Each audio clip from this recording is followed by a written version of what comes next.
everyone, welcome back. I'm Moe, aka Swedish Whiskey Girl, or today we perhaps should say konnichiwa, because we are going to review another Japanese whiskey, which is very exciting. But before I start talking about the whiskey, I want to say an absolutely massive thank you to the person who got me this bottle. It's once more an anonymous supporter who I'm so grateful for this. This is such an incredibly nice gesture. So this bottle I got as a gift for my 2-year anniversary with Swedish Whiskey Girl, which was on the 7th of June. And it's finally time to try it. So this is the Yamazaki Distiller's Reserve, a single malt from Japan, and it's from Japan's oldest single malt distillery. And that distillery is of course Yamazaki, which is owned by the company Suntory, which is now owned by Beam Suntory, which also own brands like Lafroig, for example. And the founder of Suntory was Shinjiro Tori. And Shinjiro was a man with a background within pharmaceutical companies, and then he opened a store to import wines, and later also began to sell a fortified wine called Akadama port wine. And there's of course a lot of people that might have heard of Masataka Taketsuru instead of Shinjiro, and Masataka was the man who travelled over to Scotland to learn the art of making whiskey from the Scots, and he also took some chemistry courses at Glasgow University. And he was also part of starting up Yamazaki Distillery, but then they parted ways and Masataka went on to form his company Nika, which nowadays of course Suntory and Nika are the two big rivalries in Japan.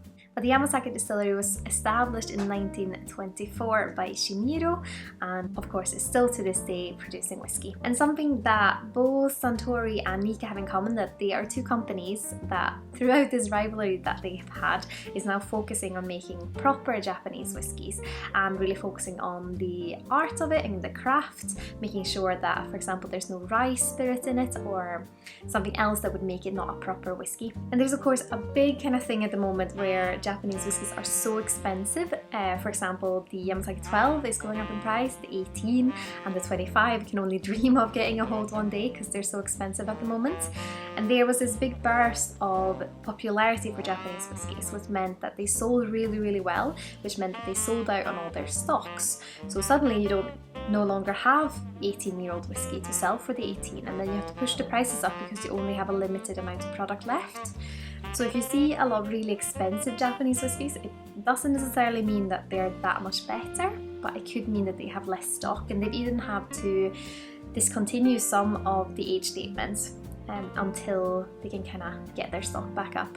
But this expression that I have sitting here is at 43% ABV, and it's a non-age statement, so we don't really know how old the single malt whiskies in this is. But we do know that there are some malts in here that's been matured on French Bordeaux red wine casks, sherry casks, and also some from Mizunara oak, which is of course Japanese oak, which gives it a little bit of a different character.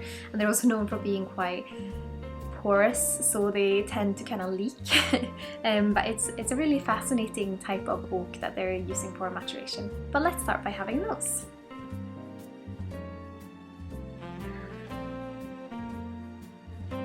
Very kind of fresh and sweet. It's like lemony hard candies. Also some strawberry jam, some grassy notes as well, like very fresh, dewy grass.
vegetal bitterness, but it's very soft.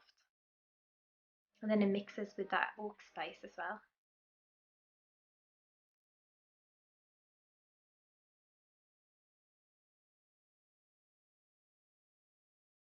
Still a bit of that kind of zesty lemon, like those lemon hard candies. I really like this. This is it's also interesting because I also of course have the Hakushu, which I reviewed in another video, and if you're looking for that, please have a look in the description below. I put the link there. But it's generally, I find the Hakushu being quite grassy, quite fresh, quite honeydew melon, quite green, green yellow kind of in a way, very summery. This one feels a little bit heavier, feels a bit redder, very soothing. Considering I'm wearing this dress, maybe I'm just being tricked by that, but it has a lovely. There's so many things going on. I think if you have the Hakushu and then you have this Yamazaki, there's so many differences between them, but they both have a very lovely, sweet elegance about them. That even though you get a lot of flavour, they're very kind of fine-tuned. And I know some people say with Japanese whiskey, because they've taken the art of making whiskey and being inspired by Scotland, it tends to be the kind of same elegance and the same subtle flavours and the same kind of, almost the same kind of climate influence as well. But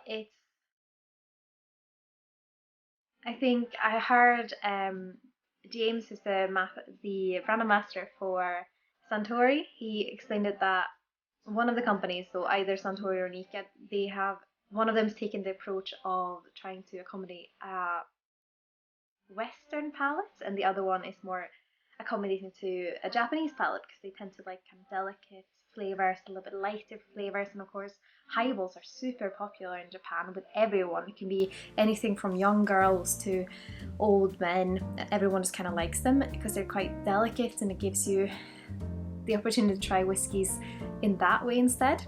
And of course, Masataka Taketsuru also wanted his distillery to be as closely resembling Scotland's as well, because he wanted a very cold climate, kind of the same, and he wanted it higher up in Japan. Whilst Shinjiro, I think, wanted his distillery closer to the people. So it's very interesting how you can get so many different aspects within the same country making whiskey. And something I hadn't considered before is that there's so many different palates around the world, what you're used to eating and what you tend to like, which is, of course, here in the West you can see a lot of people loving sherry bombs, and the more flavour the better, the smoky ones. But then you have somewhere else where a lot of flavour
so grassy and light and fruity. It's more like sunshine, sitting outside weather, while this is just sitting in the shade with a piece of cake.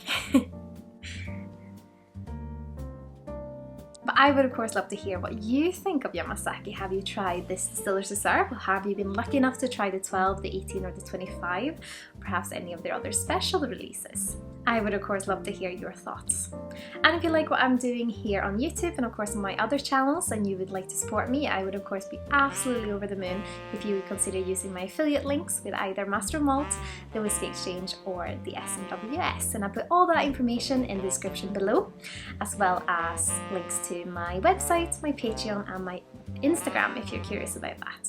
Another thing I've just started doing, if you are looking or you know someone who would like a bit of perhaps a t-shirt or a mug with some whiskey motifs, I've started a Teespring shop where I design some different designs for t-shirts and some different merch. And that link is of course there as well. And I want to say a massive thank you to my wonderful supporters on Patreon, and especially this one supporter who of course got me this bottle today. I'm so grateful you want to continue to support me on my whiskey journey. But as always, I hope you all are going to have an absolutely amazing day. Slanjava Gampai!